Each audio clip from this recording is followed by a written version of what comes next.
ABN Radhakrishna గారి weekend comments with RK ప్రోగ్రాంలో గడిచిన శనివారం చేసినటువంటి కామెంట్స్కి జరిగినటువంటి పరిణామాలు చూసాం. అయితే ఈ శనివారం ఆయన వాటిని కొంతవరకు ఎక్స్ప్లెయిన్ చేసి సమర్థించుకునేటువంటి ప్రయత్నం చేశారు. దాంతోపాటుగా జగన్మోహన్ రెడ్డి గారిని ఉద్దేశించి కొన్ని కీలకమైనటువంటి వ్యాఖ్యలు చేయడం జరిగింది. వీటిని ఉద్దేశించే ఈరోజు మనతో విశ్లేషించడానికి ప్రముఖ రాజకీయ విశ్లేషకులు పురుషోత్తం రెడ్డి గారు మనతో ఉన్నారు. ఆయనతో మాట్లాడదాం. నమస్తే పురుషోత్తం రెడ్డి గారు. నమస్తే చరణ్ గారు. సార్, ఆర్కే గారి కామెంట్స్ చూసాము. గడిచిన వారం చేసినటువంటి కామెంట్స్లో నేను మహిళలను ఉద్దేశించి నేను మాట్లాడలేదు, వైఎస్ఆర్ కాంగ్రెస్ పార్టీ శ్రేణులు ఏ విధంగా ఉన్నారు అనేది ఎక్స్ప్లెయిన్ చేసేటువంటి ప్రయత్నం చేశాను అని ఆయన చెప్పడంతో పాటుగా జగన్ గారిని ఉద్దేశించి కొన్ని కీలకమైన వ్యాఖ్యలు చేశారు. జగన్ రాధాకృష్ణ గారికి కొంత అమౌంట్ ఇవ్వాలి అనే విధంగా ట్రై చేశారు, కానీ నేను వద్దన్నాను అని చెప్పి చేసినటువంటి వ్యాఖ్యలతో పాటుగా రాజశేఖర్ రెడ్డి గారు బ్రతికి ఉన్నప్పుడు 25 ఏళ్ల క్రితం మీ కుటుంబంలో జరిగినటువంటి ఒక దిగ్భ్రాంతికర సంఘటనని నేను ప్రస్తావించాల్సి వస్తుందేమో అని ఆలోచిస్తున్నాను అని చెప్పి ఒక క్వశ్చన్ మార్క్లో వదిలేశారు. మరి ఈ వ్యాఖ్యలను ఎలా అర్థం చేసుకోవాలి? ఆయన ఇండైరెక్ట్గా ఏమైనా చెప్పదలుచుకున్నారా, లేకపోతే బ్లాక్మెయిల్ చేయదలుచుకున్నారా? ఓవరాల్గా ఏమనుకోవాలి ఈ వ్యాఖ్యల గురించి? ఆంధ్రప్రదేశ్లో దురదృష్టకరం ఏంటంటే మీడియా రాజకీయ పార్టీల మధ్య ఒక సన్నని విభజన గీత ఒకప్పుడు ఉండేది. ఇప్పుడు చెడిపోయింది, చెదిరిపోయింది, రద్దు అయిపోయింది, కలిసిపోయినాయి. రాజకీయ పార్టీ వేరు, మీడియా పేరుగా చూడలేకపోతున్నాం. కొన్ని మీడియా సమస్యలు ఒక పార్టీకి, ఇంకొన్ని మీడియా సంస్థలు ఇంకో పార్టీలుగా మారిపోయినాయి. మీడియాగా లేదు. అదొక దురదృష్టకర పరిణామం. బహుశా సోషల్ మీడియాలో లేకపోతే ఆ పరిస్థితి కూడా ఉండేది కాదు. ఏదైనప్పటికీ కూడా ఇట్లాంటి వాతావరణంలో ఆంధ్రప్రదేశ్ లో కొంచెం పరాకాష్ఠ జరిగింది. రాధాకృష్ణ గారు గతంలో వారం క్రితం చేసినటువంటి వ్యాఖ్యలు ఆయన కూడా సమర్థించుకోలేని వ్యాఖ్యలు. నేను అలా అనుండాల్సింది కాదు అని ఒక మాట అంటే సరిపోయేది. రెండు ఉన్నాయి. ఒకటి, జగన్ ఏం చెప్తే అది కింద వాళ్ళు వింటున్నారు అంతవరకు పరిమితం అయితే ఎవరు అభ్యంతరం లేదు, అది అందరికీ యాక్సెప్టబుల్. కుటుంబ సభ్యుల గురించి చేసిన వ్యాఖ్య అంటే ఎంత మూర్ఖంగా ఉంటారో వైసీపీ కార్యకర్తలు అని చెప్పడం కోసం చెప్పారు అనే ఉద్దేశం అయింది. ఆ వ్యాఖ్యలు తప్పేంటని అడగలేకపోతున్నారు. నా ఉద్దేశం అది కాదు. ఈ వ్యాఖ్యలు ఇలా చేశాను, ఆ వ్యాఖ్యలు తప్పే ఉంది అని చెప్పొచ్చు. దురుద్దేశం ఎందుకు ఆపది? ఆ వ్యాఖ్యలు ఉచ్చరించడానికి వారు సిద్ధంగా లేరు, ప్రచురించడానికి ఆ పత్రిక కూడా మరోసారి సిద్ధపడాల. దీన్ని బట్టి ఆ వ్యాఖ్యలు ఉండాల్సింది కాదు. అదే మాటలో చెప్పేసి సరిపోయేది. నా ఉద్దేశం అది.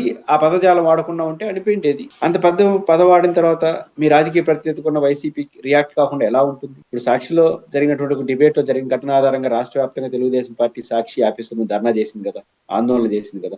సమర్థిస్తాం, వ్యతిరేకిస్తాం కాదు. సాక్షి తమ ప్రత్యర్థి అనుకుని తెలుగుదేశం, ఏబిఎన్ తన ప్రత్యర్థిగా ఎప్పుడో చెప్పాడు జగన్మోహన్ రెడ్డి గారు. అట్లాంటి ఘటనలు జరిగినప్పుడు రియాక్ట్ కాకుండా ఎలా ఉంటారు? రియాక్ట్ అయిన తీరు బాగుందా, చేసిన వ్యాఖ్యలు బాగుందా అనేది వేరే సబ్జెక్ట్, సహజం కదా.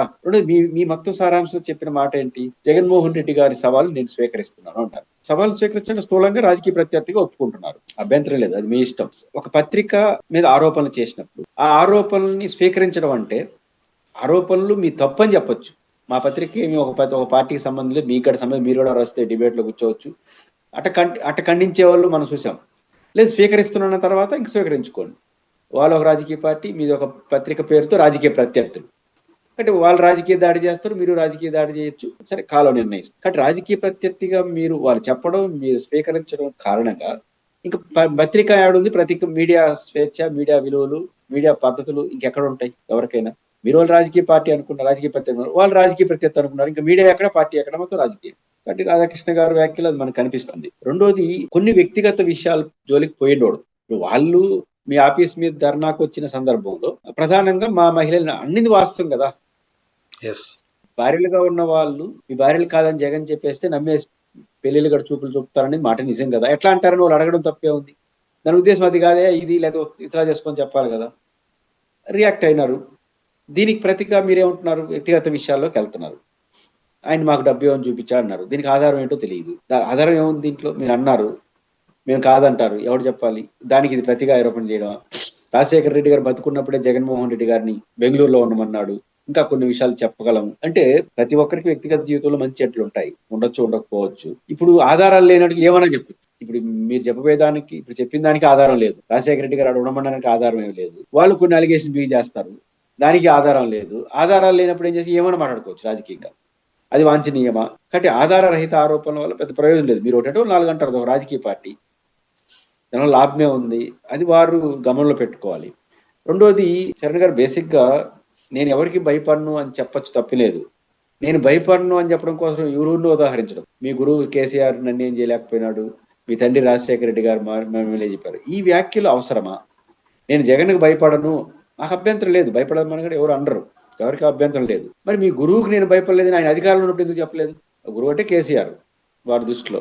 నిజానికి కేసీఆర్ గురువు అని ఎప్పుడు జగన్ ఎప్పుడు చెప్పింది లేదు, మనం ఎప్పుడు వినలేదు. గుడ్ రిలేషన్ వ్యక్తిగా చూశారు తప్ప లేదు. కాబట్టి కేసీఆర్ గారు ముఖ్యమంత్రిగా ఉన్నప్పుడు మీ గురువు ముఖ్యమంత్రిగా ఉన్నాడు, ఏమి నాన్న భయపడను అనేది అదే చెప్పలేదు. ముఖ్యమంత్రి లేడు కాబట్టి ధైర్యం వచ్చిందా? ఇట్లా వస్తాయి కదా క్వశ్చన్స్. రాజశేఖర రెడ్డి గారు నన్ను ఏం చేయలేకపోతే ఏం చేశాడు, ఏం చేయలేకపోయేదేమో. మీరేం చేశారు? జగన్మోహన్ రెడ్డి రాజకీయంగా మొదటి నుంచి వ్యతిరేకిస్తున్నారు.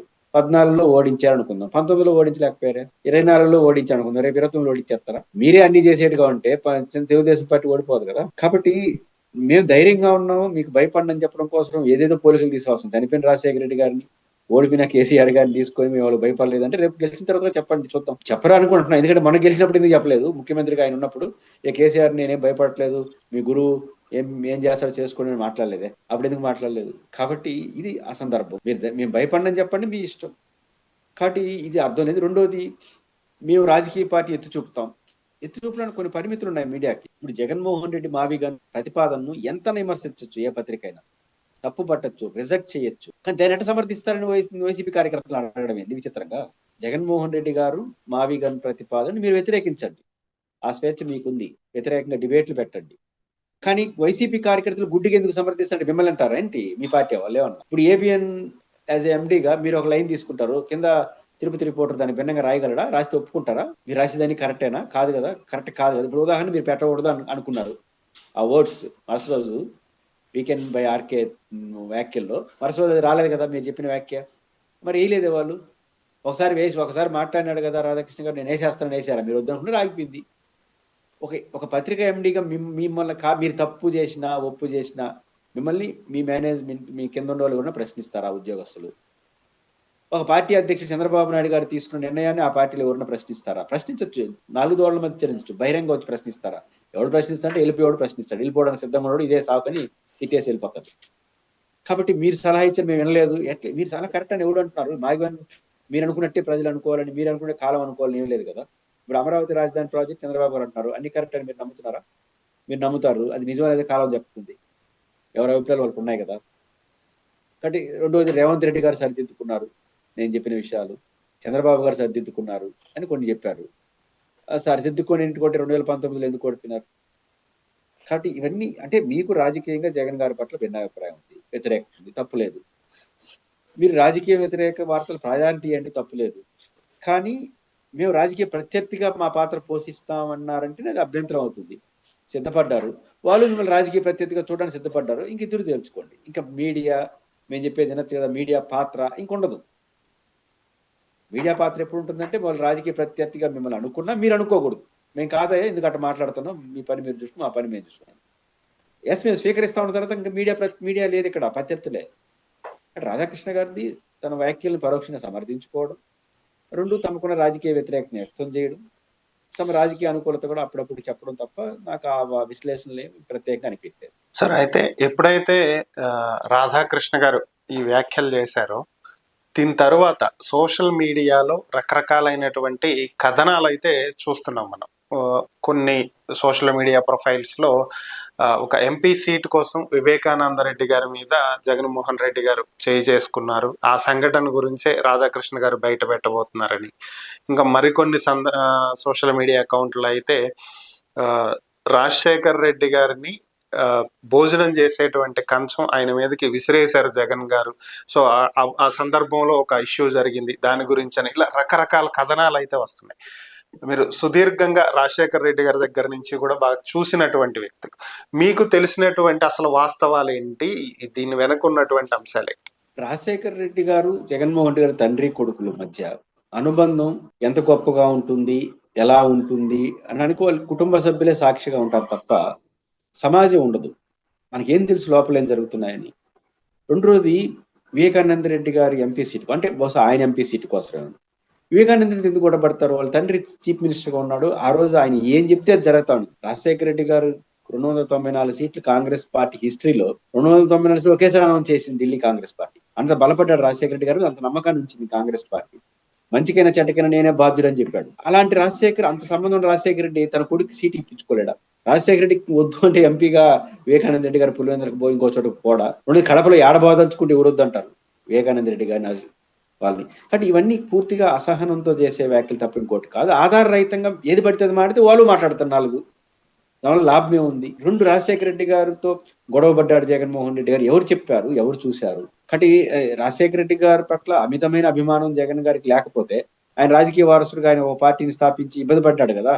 నిజానికి జగన్మోహన్ రెడ్డి గారు రాజీ పడి ఉంటే డైరెక్ట్ కేంద్ర మంత్రి స్టార్టింగ్ లో, తర్వాత పరిస్థితి చూస్తుంటే మళ్ళీ ముఖ్యమంత్రి చేసి ఉంటారు. ఉమ్మడి రాష్ట్రానికి ముఖ్యమంత్రి అయి ఉన్నాడేమో. ఆయన రాజశేఖర రెడ్డి ఇమేజ్ ని నిలబెట్టాలనుకున్నాడు, తను కూడా ఎదగాలనుకున్నాడు. కాబట్టి రాజశేఖర రెడ్డి వారు గొడవ పడ్డారు. తండ్రి కొడుకు, తండ్రి కూతురు, వీటి మధ్య ఉన్న అనుబంధాలు, వాటిని మూడో వ్యక్తి చూడలేడు, మూడో వ్యక్తి వ్యాఖ్యలు చేయాల్సిన అవసరం కూడా లేదు. అది వాళ్ళ అంతర్గత వ్యవహారం.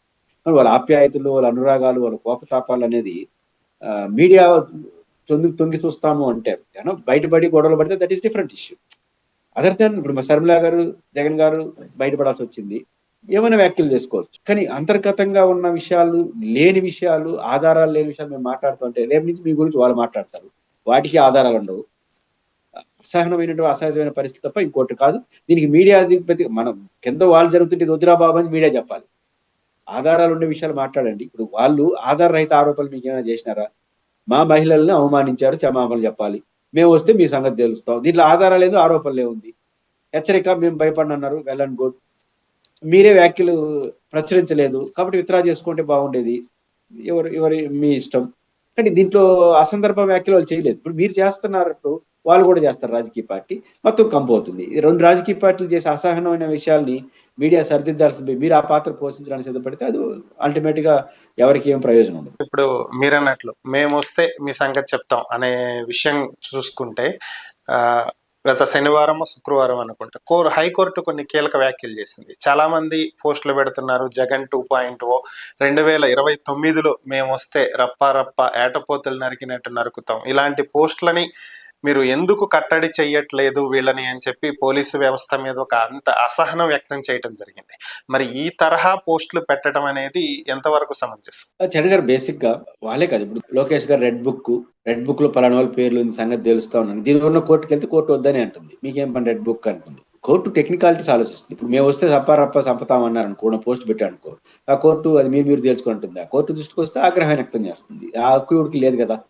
కాన్స్టిట్యూషన్ రూల్స్ ప్రకారం జరగాల్సి లేదు. కాబట్టి వైసీపీ వాళ్ళన్నా తెలుగుదేశం వాళ్ళన్నా పరిధులు దాటి చట్ట వ్యతిరేక, నాకు ఫేస్బుక్ ఉంది, ఫేస్బుక్ లో చరణ్ గారి సంగతి తేల్చేస్తాను పెట్టండి, మీరు కోర్టు తీసుకొస్తే ఆయన సంగతి తేల్చండి, కోర్టు చెప్తాం. ఇది సాధారణ విషయం. ఎవరికి చట్టాన్ని చేతులు తీసుకునే అధికారం లేదు. చట్టాన్ని చేతిలో తీసుకుని ఈ పని ఎవరు చేసినా అది కోర్టు దృష్టికి వెళ్తే కోర్టు ఖచ్చితంగా ఆగ్రహాన్ని వ్యక్తం చేస్తుంది. ఒక సాధారణ విషయం. ఆ కోర్టు బాధ్యత, ఆ బాధ్యత వాళ్ళు చేశారు. దీంతో వాళ్ళు ఆగుతారు, దీంట్లో లేరని కాదు. పోస్టర్లు అధికారికంగా చట్టాన్ని చేతిలో ఎవరు తీసుకునే ప్రయత్నం చేసినా, మాట్లాడినా దాన్ని కోర్టు ఒప్పుకోదు. అది ఇక్కడ జరిగింది. Okay, thank you Purushottam Reddy గారు. ఈ అంశాల మీద విశ్లేషణ అందించినందుకు ధన్యవాదాలు.